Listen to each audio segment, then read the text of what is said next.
एक बार पुनः स्वागत है आप सभी का सत्र के दूसरे सूत्र के सेकंड लास्ट डे में।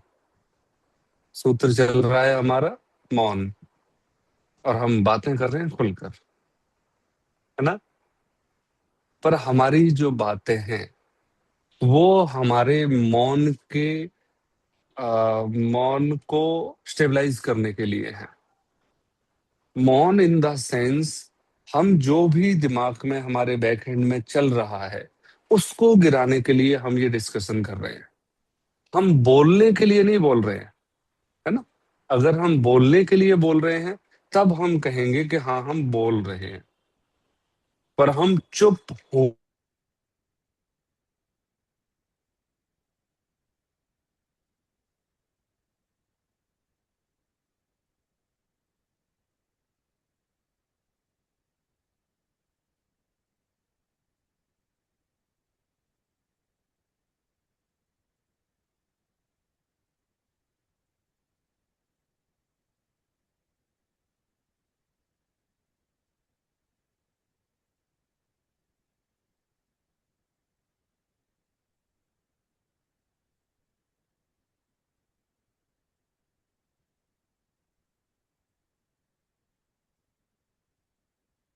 सर स्क्रीन हैंग हो गई है।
हाँ जी। कैसी यात्रा रही आपकी पिछले 2 मिनट की, 4 मिनट की?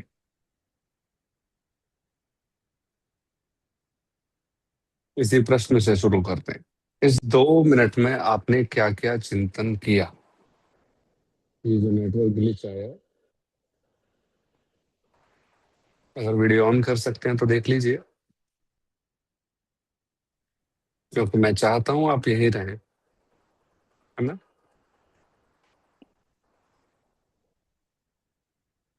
ओके ओके, बहुत बढ़िया, है ना। मुस्कान राज्य। तो पहले 2 मिनट तो यही सोचने में लग गया कि सिर्फ मुझे आवाज नहीं आ रही है, मेरे नेटवर्क में इशू है या एक्चुअल में इशू है सब में। हाँ, अक्सर होता है। देखो कितने मुस्कुराते हुए चेहरे हैं, वैसे ही छिपा के रखते हो अपने आप को, है ना। और वैसे व्यर्थ की चीजों में हम ज्यादा इन्वॉल्व कर लेते हैं, वहां पार्टिसिपेट करते हैं कि सब समझे हमें। हमें पार्टिसिपेट वहां करना है जहाँ हमारी कोई पहचान नहीं हो। यहाँ कुछ भी, किसी की कोई पहचान नहीं है। हम अपनी पहचान खोने के लिए ही इकट्ठे हुए हैं, ठीक है ना।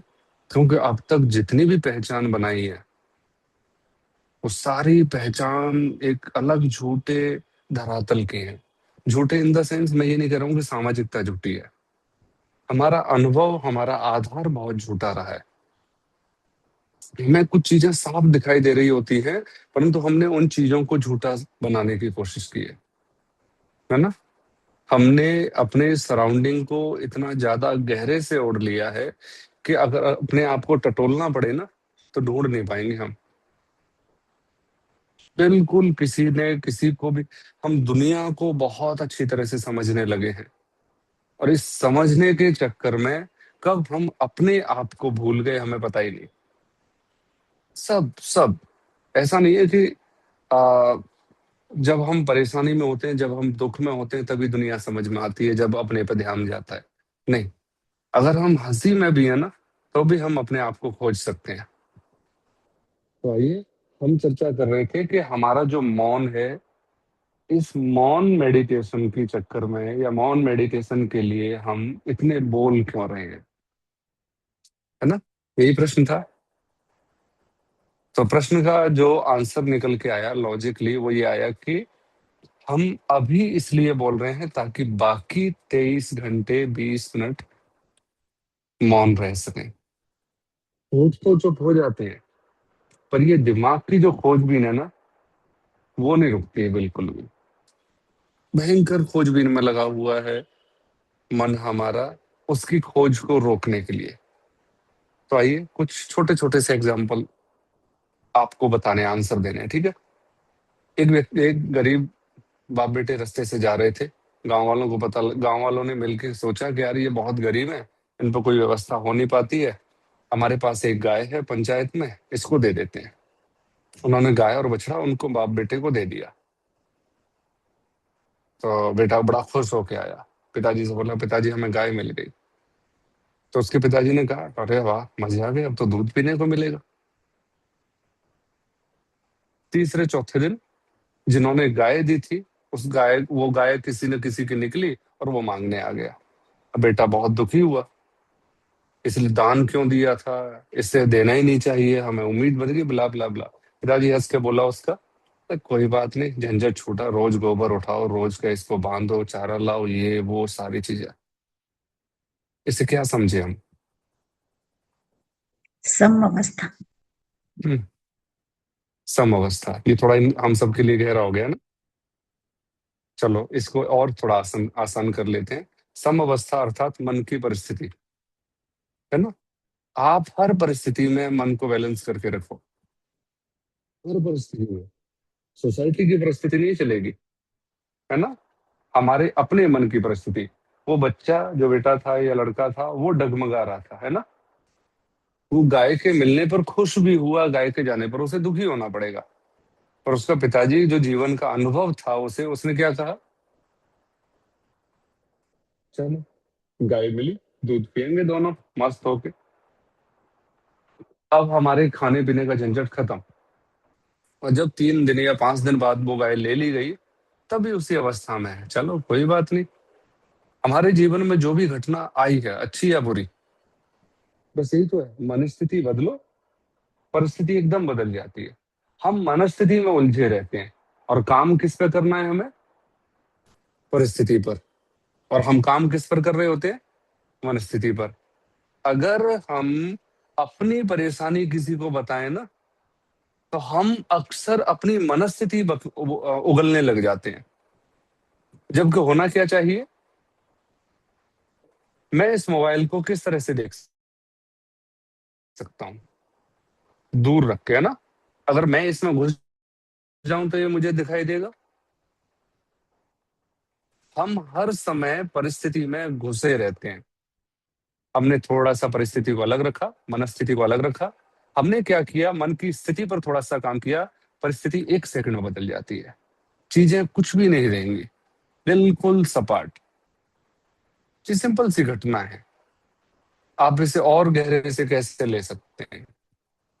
ऐसे कोई एग्जाम्पल आप सब मिलकर दीजिए।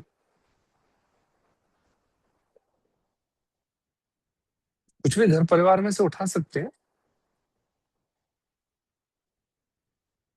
आपके आज, आपके जीवन में आज कोई ऐसी घटना घटी, और नहीं भी घटी है तो कल घटी होगी, परसों घटी होगी, उसको बोल दीजिए। जी संतोष जी। सर अभी दीदी के साथ कहीं जाने को था, तो सब तैयारी कर ली। उनका फोन आया कि नहीं जा रहे। इनका शुक्राने कि मैं ये सत्संग अटेंड कर पाऊंगी। फिर उनका फोन आया कि न तैयार रहना, कोई पता नहीं चलेंगे। तो भी शुक्राने, इसमें भी कोई भलाई होगी। तो अब तैयार बैठी हूँ, लेकिन अभी भी समय मिल गया है क्योंकि ये आए नहीं है। इनको भाई घर की चाबी देनी है, इस वजह से हमें टाइम मिल गया। तो शुक्राने। तो आप बताइए। ठीक है, हमें चीजें पसंद नहीं करनी है, हमें चीजों का आनंद लेना, चाहे वो इधर की है, चाहे वो इधर की है, चाहे वो मेरे फेवर की है, चाहे वो मेरे फेवर की नहीं है। हमें उसके अपने पराई के चक्कर से बचते हुए उस परिस्थिति को इतना एंजॉय करना है, इतना एंजॉय करना है कि वो परिस्थिति भी अपने आप में आनंद देने वाली बन जाए, चाहे वो कोई भी मैटर हो। मैं अपने मेरे जीवन को तो लगभग आप सभी जानते हैं, मेरे साथ होना ही क्या था। मैं बुक लेके जाता था, आराम से बैठा हुआ होता था। 90% मैं सिर्फ उस सेकंड को जिम्मेदार मानता हूं, जो सेकंड मेरे जीवन में घटने वाली है। सिर्फ उस सेकंड को हम मिनट को घंटे में बदल देते हैं, घंटे को दिन में बदल देते हैं, और दिन को महीने, महीनों को सालों में। पर आध्यात्मिक व्यक्ति क्या क्या करता है, साल को छोड़ देता है, महीने में आ जाता है, महीने को छोड़कर सप्ताह में, सप्ताह से दिन में, और दिन से मिनट में, सेकंड में आ जाता है। पर जब यही हम आम जीवन जब जीते हैं, परेशानी को ओढ़ने लगते हैं, चीजों को समझने की बजाय आनंद लेने लगते हैं, उससे डरने में, फेस करने की बजाय जब हम चीजों को अपने चारों ओर इकट्ठा करना शुरू कर देते हैं, हम आम आदमी बन जाते हैं। और आध्यात्मिक व्यक्ति क्या करता है, हर छोटी छोटी चीज को बिल्कुल बिखरा के बैठ जाएगा। जैसे छोटा बच्चा खिलौना खेलता है, देखो कितना सिंपल जुड़ाव आ रहा है हमारे सामने एग्जाम्पल। छोटा बच्चा जब खेलता है तो खिलौनों को कैसे फैला देता है। अब लीजिए, आप जल्दी समझ जाओगे, अभी गुजर रहे हो, है ना। दोनों भांजी आई, मैं गुरुकुल गया हुआ था, उन्होंने जो तूफान मचाया फैला के, सब फैला हुआ है। अब वो एक एक खिलौने को एंजॉय कर रही है। उसे कब प्लेट हाथ में आ गया, मैंने चाय पी है 2-2 घंटे, लो लो लो, मैं भी पीता रहा। मैं आज देखता हूँ ये कितना पिलाती हैं और मैं कितनी पी सकता हूँ। अचानक से अल्फाबेट आ गया, अल्फाबेट से उसने घर के सारी चीजों के नाम गिना दिए। मैं एक चीज है, वो एक एक खिलौने को एंजॉय कर रहे हैं। वो कब कर रहे हैं एंजॉय, जब उन्होंने वो खिलौने फैला दिए हैं। तो अपने जीवन की सारी स्थितियों को एकदम फैला दो, फिर आपकी मर्जी है कौन सी बच्चों को उसको एंजॉय करो। पर जब हम जानबूझ के इकट्ठा करते चलते हैं ना, तो हमेशा हमारा उस परिस्थिति पर ध्यान जाता है जिस परिस्थिति पर जाना बिल्कुल जरूरी नहीं है, जिस परिस्थिति की हमें जरूरत ही नहीं है। हम अक्सर उस परिस्थिति पर पोक करते रहते हैं। तो आप बताइए, छोटे बच्चे से बहुत कुछ सीखा जा सकता है, एक पक्षी से, एक वृक्ष से, हर चीज से, परिस्थिति से हमें सीखने को मिल रही है ना। तो और कोई शेयर करना चाहे आज की कोई स्थिति। बहुत बढ़िया संतोष जी, क्योंकि ये जो करंट की स्थिति आपकी अभी है ना, वो स्थिति सच में हमें फील हो रही है, होती है ना। बिल्कुल हम रिलेट कर पा रहे हैं कि अगर कोई व्यक्ति तैयार बैठा हो और उसे ये नहीं पता हो कि मुझे जाना है कि नहीं जाना है, तो ऐसी परिस्थिति में आपको जरूरत ही नहीं है कि जाना है कि नहीं जाना है, ये सोच ही नहीं आए, तो कितना बड़ा सौभाग्य हमारा। यही असली आध्यात्म है कि आप एक दो परिस्थितियों के बीच में बैठे हो और दोनों से मुक्त, है ना। जाना और नहीं जाना, या वेट करना, दोनों परिस्थितियों के बीच में मस्त आनंद से संतोष जी बैठी हैं। पर इनकी बाकी सहेलियों की क्या हालत होगी। अभी ये हमारी एक लेडी है, अभी मतलब वो बहुत परेशान हो जाती हैं। मैंने उनको फोन करके कहा, मैंने कहा देखो आप होते तो क्या कहते, अरे मैंने तो 2 साड़ियां भी प्रेस करवाई, सूट भी प्रेस करवाया और सारा प्रोग्राम ऐसे हो गया। मैं कहा नहीं, यहाँ लीला देखनी है, ये परमात्मा की लीला है। बस हर चीज पर लागू हो रही है। यहाँ जितने भी पहलू में व्यक्ति बैठे हैं, उनके जीवन में कोई ना कोई ऐसा एक पॉइंट चल रहा होता है हर समय। जिसको चोट लगी है उसे लगता है कि मेरी चोट सबसे बड़ी है, परंतु अगर ध्यान से देखें तो चाहे छोटी और बड़ी चोट नहीं होती, परेशानी छोटी या बड़ी नहीं होती, जो करंट परेशानी है वो बड़ी लगती है हमेशा ही, और अपनी बड़ी लगती है। तो अभी अगर संतोष जी के जीवन के इस पल को, अगर अपने जीवन के किसी भी पॉइंट को उठाओ और उससे जोड़ दो, है ना, जो मस्तिष्क के घेरे में हमने बांध रखे हैं बहुत सारे पहलू, उसको चुगो और उसको इस परिस्थिति से जोड़ दो, तो क्या निकल के आएगा? सिर्फ एक छोटा सा पहलू निकल के आएगा। क्या? Just wait and watch. करो मत, होते हुए देखो। और जब होते हुए देखेंगे, तो अगर संतोष जी होते हुए नहीं देखती तो कितना बोलना पड़ता है इनको, है ना, कभी फलानी को फोन, फलानी को फोन, फलानी को फोन, फिर वो बात, मतलब जब तक या तो बिल्कुल मना नहीं हो जाती तब तक किसी के साथ फोन पर रहते आप, या बिल्कुल जाना पड़ता तब तक आप फोन पर रहते, बोलना पड़ता।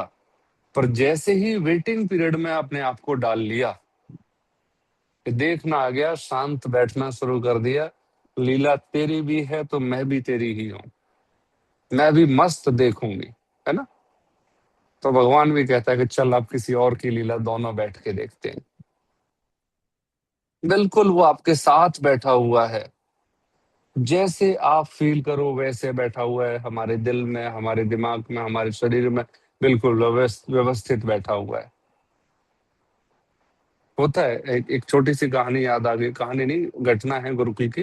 गुरुकुल में जब बच्चे रोल प्ले करने के लिए होते थे ना, तो एक श्लोक आ गया था। उस श्लोक में क्या है कि भगवत गीता का श्लोक है वो, भगवान श्री कृष्ण कह रहे हैं कि मैं इस सृष्टि के एक एक कार्य को जानता हूं, इस सृष्टि के एक एक कार्य को जानता हूं, मैं इतना सामर्थ्यवान हूं कि ऐसी कई सृष्टियां पलक झपकते ही बना सकता हूं, है ना। मैं इस युद्ध को एक सेकंड में समाप्त कर सकता हूं। अब अपने पूरे जीवन के चक्र को इस श्लोक के अर्थ से जोड़ना, परंतु मैं फिर भी अपने आप को इस संसार के बंधन में रखते हुए ही लेकर चल रहा हूं। मैंने कोई लीला नहीं की, मैं आज भी तेरा सारथी बना हूं, मैं तेरा सारथी बनते हुए तेरी सुरक्षा भी करूंगा। तो पर तू एक बार समझ, तू कैसे इस कर्म बंधन से मुक्त हो सकता है। तो जब भगवान श्री कृष्ण स्वयं कह रहे हैं कि इस जीवन का सिर्फ आप आनंद ले सकते हो, न इस जीवन को आप डिसाइड कर सकते हो कि कब मेरे जीवन में क्या आना चाहिए, कब मेरे जीवन से कोई कुछ निकाले, बस जहां हो जैसे हो आनंद लो। और वो आनंद तभी आएगा जब हमें इंतजार करके देखना आ जाएगा, हमारे अंदर पेशेंस आ गया, कि इतना पेशेंस आ गया कि जब तक पूरी प्रकृति समझ नहीं आ जाती तब तक मैं देखूंगी। और संतोषी परम सुखी, सुना है ना, जिस व्यक्ति के अंदर संतोष होता है वो हमेशा सुखी रहता है। और संतोष का मतलब ये नहीं कि एक लाइन लगी हुई है और फल बांटे जा रहे हैं, मैं सबसे पीछे लूंगा क्योंकि मुझे 4 फल मिल जाएंगे। संतोषी अर्थात जीवन में क्या मिलेगा ये भी तुम डिसाइड करो, जो मिल जाएगा मैं उसे ले लूंगा, नहीं भी मिलेगा तो भी। ऐसी परिस्थिति में आपके जीवन में अगर कोई ऐसी परिस्थिति चल रही है और आप शेयर करना चाहें तो हम उसे और थोड़ा सा डिस्कशन कर लेंगे और सर थोड़ा सा ऐसे बताना बिल्कुल चाहेंगे नहीं तो वो थे भी हम समझ लेते हैं। सर, ऐसी बिल्कुल नहीं थी मैंने आपको शायद बताया भी होगा कि जब मैं पहली बार वो गुरुजी को मिली तो मैंने जी उनको बोला था कि मेरा नाम संतोष है लेकिन मुझ में संतोष नहीं। लेकिन आज देखते हैं तो सच में अपने में चेंज फील होता है।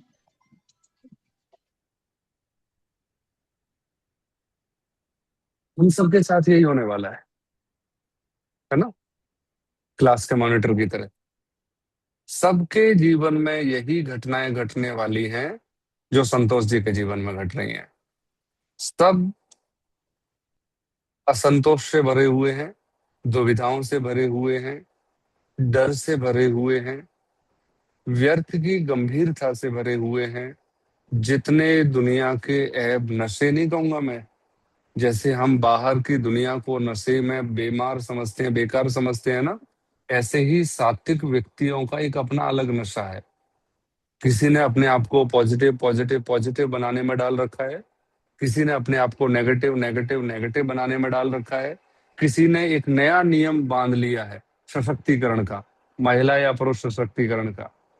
पर यहाँ अगर आप आध्यात्म में आओगे तब आपको पता चलेगा कि डर जैसी कोई चीज नहीं होती, बिल्कुल कोई चीज नहीं होती। आपके इस जीवन में चाहे कोई भी परिस्थिति हो, मृत्यु जैसी ही क्यों ना हो, मृत्यु अर्थात, याद है मैंने एक वाकया सुनाया था कि जब सेल्यूकस भारत से वापस जा रहा था तो उसके पास एक निमंत्रण आया, वो एक पत्र मिला उसे, बोले जब तू भारत से आए ना, है ना, तो एक सन्यासी उठा के लेके आना। एग्जैक्ट यही वर्डिंग थी, पकड़ के लेके आना, जाल में डाल के लेके आना। मैं ये देखना चाहता हूँ कि वहां के सन्यासियों में इतनी कौन सी पावर होती है, और सन्यासी किस चिड़िया का नाम है। चाणक्य सन्यासी था ना, न घर न परिवार कुछ नहीं है, बैठा बिठाया एक स्त्री के पास जाता है और जाके कह देता है कि मुझे हाँ मुझे ये बेटा दे दो अपना। स्त्री को एकदम चौंक जाती है, बोले कि 9 महीने मैंने गर्भ में रखा है, इसका पालन पोषण किया और आप आए मांग के चल दिए। बोले कि तूने 9 महीने इस बच्चे को गर्भ में रखा है, आचार्य इसे 12 साल तक गर्भ में रखता है और इसका निर्माण करता है। तुमने एक शरीर के पुंज का निर्माण किया है, मैं पूरे शरीर का व्यक्तित्व के साथ निर्माण करूंगा, मैं बुद्धि का निर्माण करूंगा, मैं व्यक्तित्व का निर्माण करूंगा। उसे क्या पड़ी हुई थी, ये तो कहानियों में दिलचस्पी लाने के लिए जोड़ दिया कि उसका किसी ने बेइज्जती की थी, अब उसे बदला लेना था। नहीं, कुछ व्यक्ति देशभक्ति से परिपूर्ण होते हैं, कुछ व्यक्ति सामाजिकता से परिपूर्ण होते हैं, तो कुछ व्यक्ति आध्यात्मिकता से परिपूर्ण होते हैं। सभी अपने अपने पहलुओं पर अपना अपना कार्य कर रहे होते हैं। तो एक सन्यासी ने चंद्रगुप्त मौर्य जैसा एक राजा पैदा कर दिया जिससे वो जीत नहीं पाया। तब एक प्रश्न उठा कि ऐसा सन्यासी पकड़ के लाया जाए, जैसे आज के समय में अगर एलियन मिल जाए तो रिसर्च करना चाहते हैं ना साइंटिस्ट, सेम सेम वही है। सन्यासी पकड़ लाओ, मैं इस पर रिसर्च करना चाहता हूँ। सेल्यूकस ने अपने कुछ सेना के जवान भेजे, जंगलों में ढूंढो, कहीं भी कोई ना कोई तो सन्यासी मिलेगा। एक सन्यासी बैठा हुआ मिल गया, तपस्या में मस्त है, पास में एक डोलची रखी हुई है जिसमें कुछ थोड़ा बहुत पानी है, और वो भी मस्त ध्यान में बैठा हुआ है। तलवार जाके यहाँ चुभोई, खून निकल आया। ये परिस्थिति है, खून निकल आया, खून निकल रहा है, घुमा दी गई है, घूम गया है। उसके बाद फिर उसने सोचा कि शरीर को क्यों क्षत विक्षत किया जाए, क्या पता किसको जरूरत हो। आंखें खोली, कुछ सैनिक तलवार लिए खड़े, मुस्कुरा के पूछा क्या चाहिए, क्यों इस शरीर को कष्ट दे रहे हो। आप वैसे भी बोल के मांग सकते हो। बोले कि तुझे हमारे मंत्री ने बुलाया, तू चल। तो उसने बोला कि कौन चले, जो सुन रहा है समझ रहा है वो चले, या ये शरीर चले, बताओ किसको जाना है। अगर आप शरीर को ले जाना चाहते हो तो ले जाओ शरीर को, मैं भी देखना चाहता हूँ ये कैसे जाता है। तो बोले कि हम तुझे मार देंगे, तुझे उठा के चलना है। बोले कि मैं भी देखता हूँ कौन किसे मारता है। यहाँ लड़ाई वाली बात नहीं है कि मैं तुम्हें मार दूंगा। वो ये देखना चाह रहा है कि मृत्यु, क्योंकि उसे अपना बोध हो गया है, शरीर के बंधन से मुक्त हो गया है शरीर में रहते हुए। बस उसे रिश्ते नाते इस शरीर की जिम्मेदारी पूर्ण करनी है, बाकी कोई विरोध नहीं है शरीर के साथ। उसने जल रखा हुआ है क्योंकि शरीर को जरूरत पड़ेगी, उसने भोजन रखा हुआ है क्योंकि शरीर को जरूरत पड़ेगी, इसलिए नहीं कि मुझे खाना है, इसलिए नहीं कि मुझे पीना है। तो आप भी इस जीवन में वस्त्र धारण करो तो इसलिए धारण करो कि शरीर की जिम्मेदारी आपके पास है। 10-10 मिनट सजने संवरने में निकाल देना, लगा देना, ये सच में समय की बर्बादी है। इस समय में आप और ज्यादा मुस्कुराकर और ज्यादा शांत बैठे रह सकते हो। निकालें कभी 4 घंटे बिना मोबाइल के सोफे पे बैठे बैठे, उदासी में नहीं, कभी कोई स्ट्रेस हो उस दिन गाली मन मन में देने के लिए 4 घंटे निकालें, वो बात अलग है, ठीक है ना। कभी मोबाइल बंद किया हो उस तरह नहीं, गुस्से में सामने वाला कर ही नहीं पाए, है ना। इसलिए कि आज चलो मोबाइल नहीं यूज करते, कभी ठहरे हम ऐसे, है ना। पर हाँ, अभी संतोष जी वाली बात, तैयारी में जरूर 4 घंटे लगा दिए होंगे, पर उसमें से 3.5 घंटे चुरा के सिर्फ शांत बैठ जाओ। ये बहुत बड़ी रिक्वेस्ट कर रहा हूं मैं आपसे। आज के समय में खाली बैठना अर्थात ऐसा लगता है समय व्यर्थ गंवाना, पर असल में खाली बैठना ही सबसे बड़ी पूंजी है, सबसे बड़ा कार्य है। हम कुछ नहीं कर रहे हैं, हम सच में कुछ नहीं कर रहे हैं। हम या तो फोन चला रहे हैं, तो किसी को मैसेज भेज रहे हैं, या किसी के लिए समस्या। आपको साउंड बाहर का ज्यादा तो नहीं आ रहा? ठीक है, कुछ शायद बैंड बाजे जा रहे हैं इसलिए। तो हम जो भी कर रहे हैं उसमें थोड़ा सा व्यक्तित्व, थोड़ा सा अपने आप को इन्वॉल्व करना शुरू करो, देखना शुरू करो।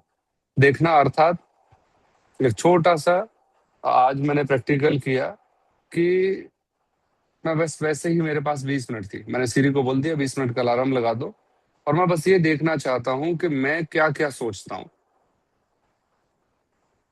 तो सबसे पहला थॉट ही नेगेटिव आया, झट से उछल के 2 4 5 नेगेटिव थॉट्स आ गए। बोला अच्छा, ये तैयारी में बैठे थे, कब ये आंख बंद करे और कब हम इसके चारों तोते उड़ाएं। तैयार है हमारी बुद्धि, हमारा मन ना बहुत भयंकर शातिर है, क्योंकि मैंने सरेंडर कर दिया था। तो इसलिए आप सबको सरेंडर करने से डर लगता होगा। फिर मैंने सोचा कि चलो देखते हैं कितनी देर नेगेटिव आते हैं। एकदम से ऐसा अंबार आया नेगेटिव थॉट्स का, पर उस समय मैं सौभाग्यशाली रहा कि मैं उनको देख पा रहा था। फिर थोड़ी देर बाद मैंने सोचा कि चलो, ये अगर इतने दिनों से मेरे मन के अंदर ये सारे थॉट्स जमा थे, तो आज इनसे पूछ लेता हूं कि अभी और हो या जा रहे हो। बस कुछ हल्का सा पल गुजरा, एक हल्की सी वाइब्रेशन हुई और सारे थॉट्स विदा हो गए। इसलिए नहीं कि मेरी परिस्थिति नहीं है वैसी। हमेशा याद रखना, नेगेटिव थॉट्स हमेशा करंट की किसी नेगेटिव परिस्थिति से जुड़े हुए आएंगे, और थॉट्स निकल जाने से परिस्थिति तो नहीं निकल गई, पर थॉट्स के निकल जाने से परिस्थिति और बेहतर समझ में आने लगी। और समझ में क्या आया कि तू कुछ भी नहीं है। जब तू कुछ भी नहीं है तो क्यों सोच रहा है। फिर मैं बैठा बैठा ऐसे ही सोचता रहा, यहीं बैठा हुआ था, यही स्थिति थी, पंखा चल रहा था, थोड़ा पानी पिया था और बस शांत बैठा था। बैठे बैठे सोचता रहा, सोचता रहा, सोचता रहा, पर सोचने में मैं तटस्थ रहा कि जो भी स्थितियां हैं, हमेशा से मेरे जीवन में आज तक की उम्र में सैकड़ों ऐसी परेशानियां आई हैं, जिनके लिए मैंने भगवान से प्रार्थना की है कि एक बार ये प्रॉब्लम सॉल्व हो जाए तो मेरा जीवन थोड़ा सा सरल हो जाए। अगर आप अभी करंट स्थिति में ये बात आप समझ रहे होंगे, तो आपके अपने जीवन की एक एक घटना याद आ गई होगी, जो अभी करंट आपके अंदर चल रही होगी, सबके अंदर, है ना। राज जी, उषा जी, जानवी जी, सबके किसी न किसी जीवन में कोई किसी की भी चल रही है करंट में ना, एक शानदार चीज चलती रहती है। बुरी नहीं कहूंगा मैं, शानदार कहूंगा, क्योंकि वो परिस्थिति जगाने के लिए है।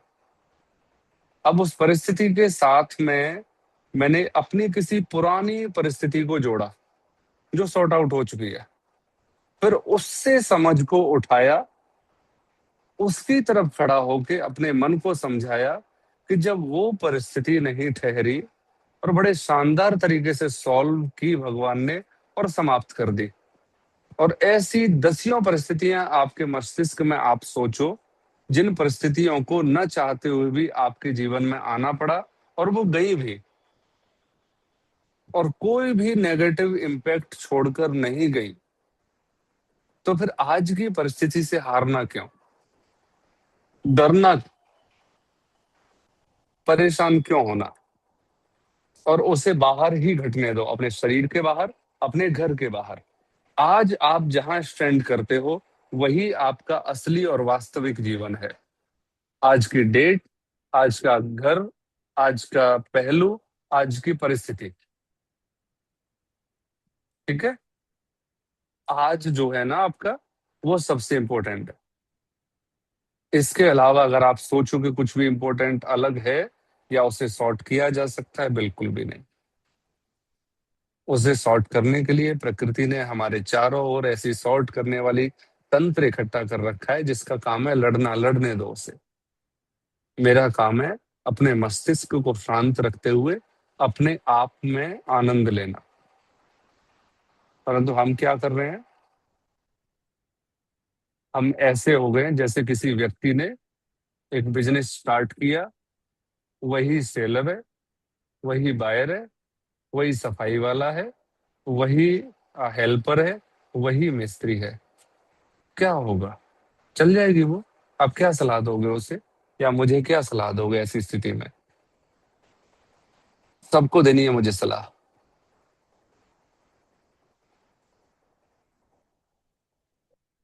तो आज जी कह रही है बंद कर दे दुकान ऐसी। Division of labour. हाँ, तो लेबर है ही नहीं। मैंने पता नहीं क्यों खुद ही खोल लिया। अपॉइंट करो। हाँ, तो बंद करो ये दुकान। जो चीजों में तुम सब मजदूर बने हुए हो, जिसका कोई भविष्य नहीं, जिसका दाएं नहीं, जिसका कोई बाएं नहीं, और हम जबरदस्ती उसको, हम अपने अपने पहलू को भी रखते हैं, सामने वाले के पहलू को भी रखते हैं, कभी सही कभी गलत, और इस जजमेंट में पूरी जिंदगी भी निकल जाती है हमारी। तो जैसे मैंने आपसे पूछा है ऐसे ही मुझसे पूछा था। पहली बार जब मैं बिल्कुल तुनतुनाया बैठा हुआ था, मैंने गुरुजी को अपने को कॉल लगा लिया। तो कॉल क्या लगा लिया, उनका वैसे ही मैसेज आ गया, मैसेज पॉपअप हुआ, मैंने लगा दिया फोन। मैंने कहा अगर आपने परेशानी ली है पंगा मैसेज भेज के, तो आपको दिखाता हूँ पंगे क्या होते हैं। तब उन्होंने बहुत सारी ऐसी परिस्थितियों पर मुझे आंसर पूछे। जैसे एक आपको एक क्वेश्चन ये पूछा, बोले कि तू बिना पानी पिए प्यास बुझा सकता है? अब आपसे पूछ रहा हूं, आपको पानी पीने के बाद आप प्यास लगा सकते हो? खाना खाने के बाद भूख लगा सकते हो? कुछ भी ऐसी चीज है जो आप कर सकते हो, मुझे बताओ। आप ये डिसाइड नहीं कर सकते कि आपको शब्द कौन सा बोलना है, आप ये डिसाइड नहीं कर सकते कि आपको अभी आ, कौन सी पलक हमने झपकाई है, हम ये डिसाइड नहीं कर सकते कि कब हम उठेंगे, बैठेंगे, खाना बनाएंगे, खाएंगे, किससे बात करेंगे। तो बाकी चीजों को डिसाइड करने की जिम्मेदारी क्यों उठा रहे हैं हम? क्यों उठा रहे हैं ये जिम्मेदारी कि ये जो मेरे जीवन में जो भी चल रहा है ये सॉर्ट आउट करना है मुझे? और दो पंगे शुरू कर लो, जल्दी फ्री हो जाओगे, जल्दी मैच्योर हो जाओगे। एक पंगे को लेके जो हम आधे अधूरे भटकते रहते हैं ना, कभी आध्यात्म में, कभी अनाध्यात्म में, कभी हम आध्यात्मिक हो जाते हैं, कभी हम सांसारिक हो जाते हैं, है ना? तो मैं बिल्कुल आध्यात्मिक हो जा रहा हूँ। एक मेरी माँ, एक मेरी यशोदा माँ। आप बताओ कैसा नहीं कृष्ण तैयार होगा?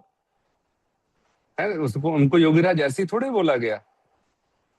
उन्होंने इतने घाट का पानी पिया, इतने घाट का पानी पिया कि वो लास्ट में योगीराज बन गए, क्योंकि उन्होंने योग से योग बल नहीं प्राप्त किया, उन्होंने अपने आध्यात्म को जागृत कर लिया।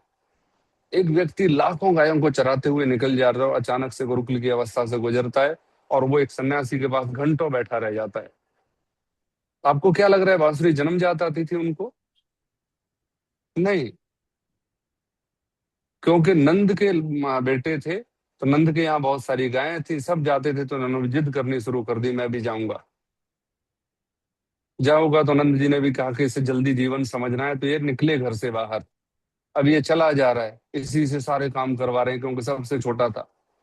बलदाऊ भी पेड़ पर बैठे हुए हैं, वो मक्खन की तलाश में है, सारे मक्खन की तलाश में। इसको बोल दिया तू जा सारी गाय घेर। इस छोटे से कदम ताल वाले व्यक्ति की नहीं, इधर से जाता है तो उधर से गाय निकल जाती है, उधर से जाता है इधर से गाय निकल जाती है। पर इसने हिम्मत नहीं हारी। हिम्मत नहीं हारी तो वहां टीले पर बैठा हुआ एक सन्यासी बांसुरी बजाने में लगा हुआ है। गया, छोटा सा थोड़ा रिक्वेस्ट की, बोले कर दो मेरी हेल्प। बोले हेल्प तो नहीं कर सकता, ये चीजें सीखनी है तो मैं जो हेल्प कर, जो मुझे आता है वो सिखा सकता हूँ। कृष्ण ने बोला कि कितने दिन गाय चराऊंगा, कृष्ण जी बोले है ना, कितनी देर गाय चराऊंगा, 10 मिनट विश्राम, इसी बहाने हो जाएगा। और वो इतनी ज्यादा सरेंडर स्थिति में चले गए, थक गए थे दौड़ दौड़ के, तो उनके मस्तिष्क को ऊर्जा मिलनी बंद हो गई।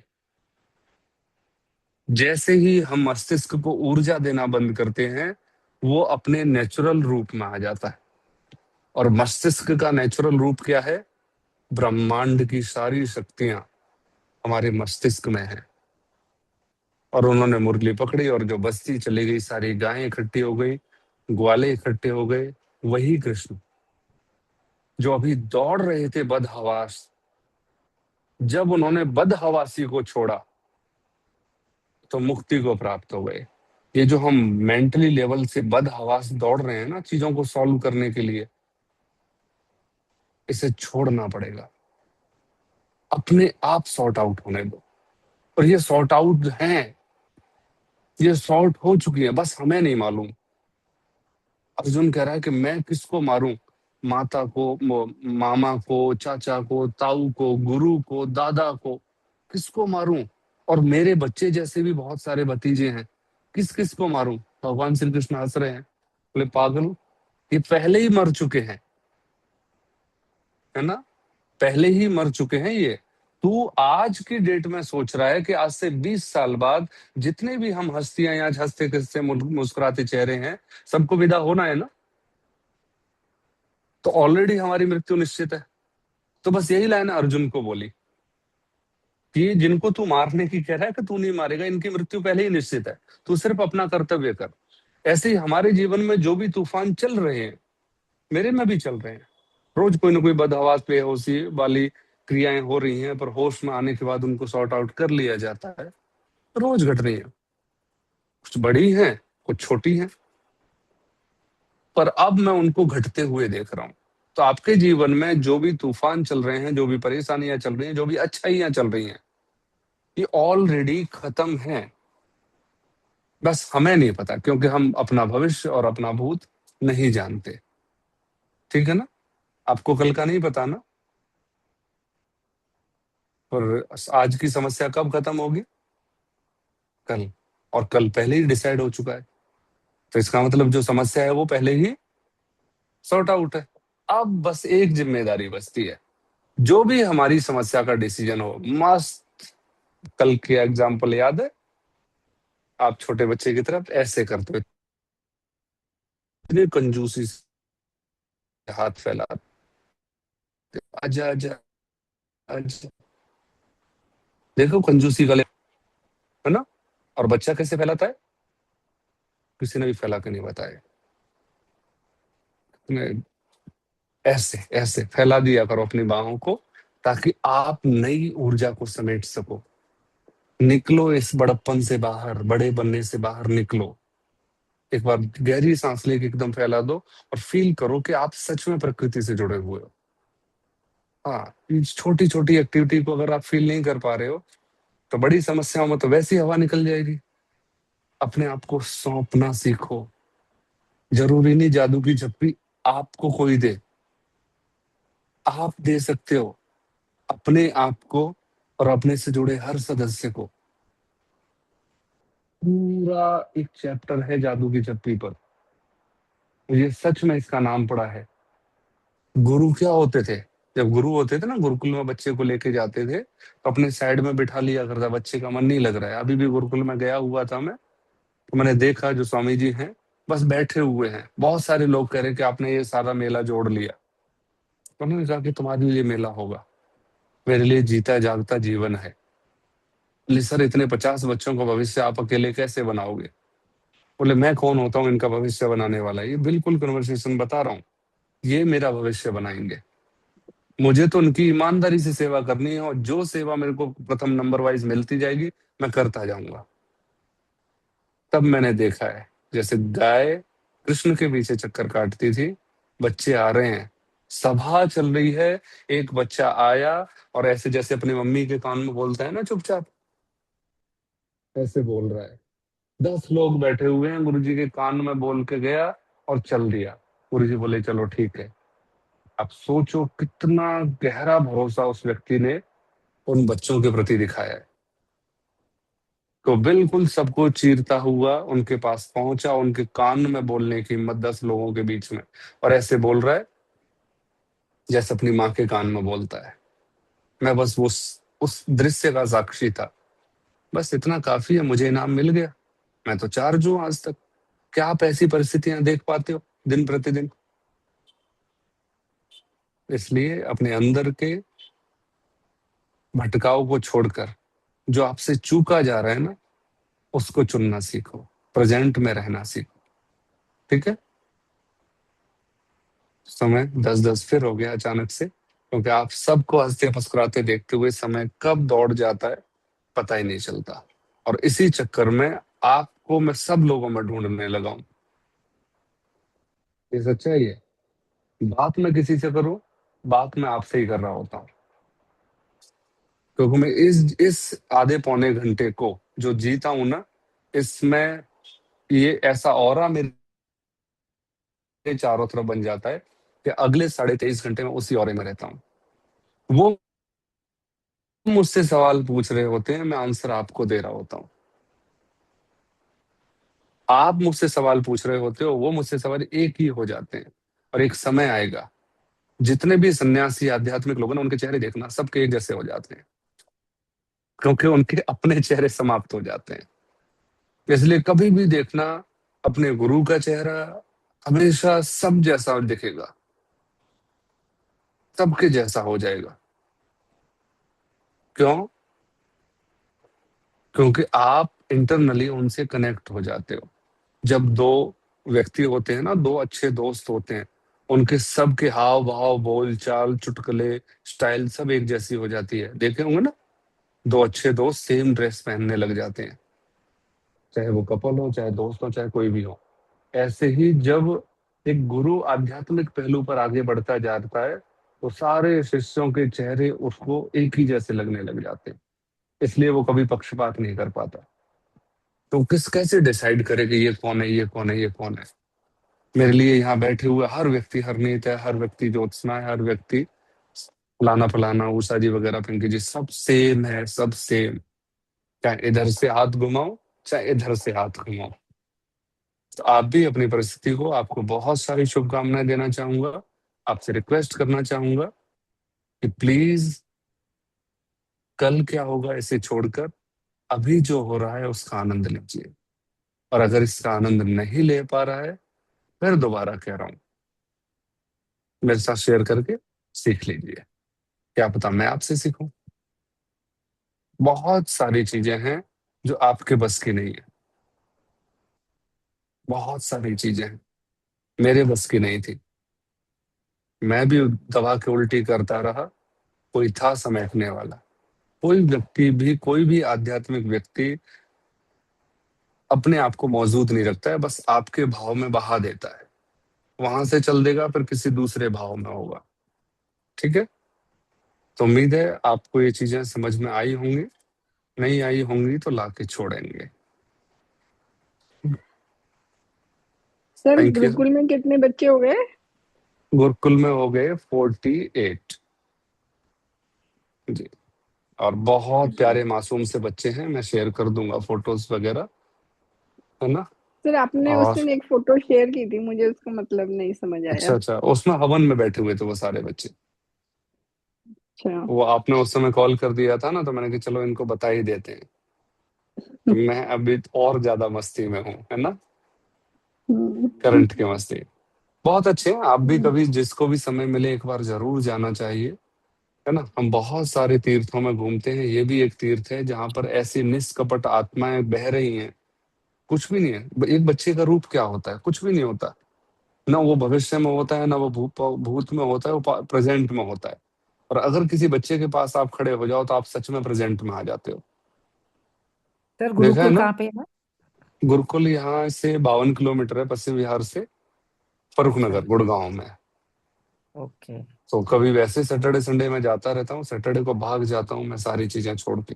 कभी थोड़ा सा झूठ बोल जाता हूँ कि मेरे को काम है, सर कौन कभी से मैं टाइम थोड़ा पे सा जाते हो? किस टाइम पे जाते हो आप? कुछ बोल दे।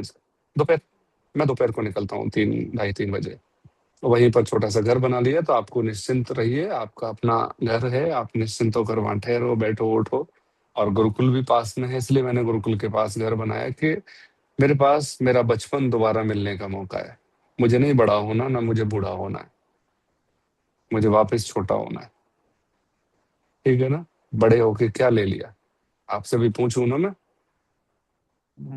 सब सबके अंदर से गंद निकले, थकान निकलेगी, परेशानी निकलेगी, चाहे शारीरिक हो चाहे मानसिक हो। और बच्चे के पास बैठ जाऊं मैं, क्या मानोगे नहीं, एक बहुत मोटा बच्चा है, बहुत ताकतवर, ताकतवर नहीं, बहुत दुलदुल। उससे कभी भी पूछ लो, उसे छोले भटूरे पसंद है, और इतना तेज रो रहा है पानी में। छोटा सा स्विमिंग पूल है, उसमें बच्चे कूद कूद के नहा रहे थे, उसके ऊपर एक कूद गया, कुछ नहीं बिगड़ा। अब वो 3 घंटे सिर्फ इसलिए रोया, शायद चुप होने पर मुझे भटूरे, चुप करने के लिए मुझे छोले भटूरे मिले। 3 घंटे लगातार रोया। स्वामी जी बोले कि आज प्रदीप, मैं और तुम देखेंगे आज कितनी देर। वो 3 घंटे रोया है। हम चुप गए, हम अपने आध्यात्मिक चर्चा में लगे। वो भी मस्त, कहाँ से आंसू ला रहा है मुझे नहीं पता, रोता रहा, रोता रहा, रोता रहा। फिर मैंने कहा किसी से कि दे दो इसे भटूरे। भटूरे का नाम उसने सुना है, मेरे पास आके खड़ा हो गया, आप अगले संडे को भी आओगे? मैंने कहा अच्छा, आज के भटूरे मिले नहीं, अगले भटूरे फिक्स कर ले। ठीक है ना? बहुत आनंद आता है और प्रेजेंट में रहते हैं। तो थैंक यू, आपने अपने आप को इस तरह से बांधे रखा है, क्योंकि आध्यात्मिक जर्नी सच में बहुत टफ है, बहुत टफ है। क्योंकि जो आप सुन रहे होते हो वो बिल्कुल नहीं घट रहा होता है ना? और जो घट रहा होता है वो आध्यात्म के रास्ते से बिल्कुल अलग होता है। परंतु जब आप लगातार इस तरह से जुड़े रहोगे, आज 20 दिन कंप्लीट हो गए हैं, जब आप जुड़े रहोगे एक टाइम के बाद पता चलेगा सब कुछ तो सेम है। जो घट रहा है और जो हम सोच रहे हैं सब सेम है, बस जब घट रहा है तब हम सोच नहीं पा रहे। ये गैप है हल्का सा। एक ऐसी मूवी है जिसके एक्शन पहले हो जा रहे हैं, आवाज बाद में सुनने को मिल रही है, तो कैसा लगता है? अटपटा लगता है ना? बस आध्यात्म हमारा थोड़ा सा पीछे चल रहा है। जो साउंड है ना, वो एक्शन से पीछे चल रहा है। एक समय आएगा कि साउंड और एक्शन आप सेंट्रलाइज कर लोगे, फिर आपके अंदर अटपटापन खत्म हो जाएगा, फिर आनंद लोगे। लोग आपको सिंपैथी देंगे, आप कहोगे तुम अपने रास्ते निकलो यार, मुझे सिंपैथी चाहिए ही नहीं। अभी क्या है, लोग मुझे सिंपैथी दें, कोई बात नहीं, एक टाइम आएगा इकट्ठी कर देंगे आपकी सारी सिंपैथी। ठीक है? Thank you. आप ऐसे ही हंसते मुस्कुराते रहिए और मुस्कुराते रहोगे अगर इसी तरह हम चलते रहेंगे ना। थैंक नमस्कार यू, सर। थैंक यू जी, नमस्कार जी। बहुत सारी शुभकामनाएं, आनंदित रहो, मुस्कुराते रहो। नमस्कार।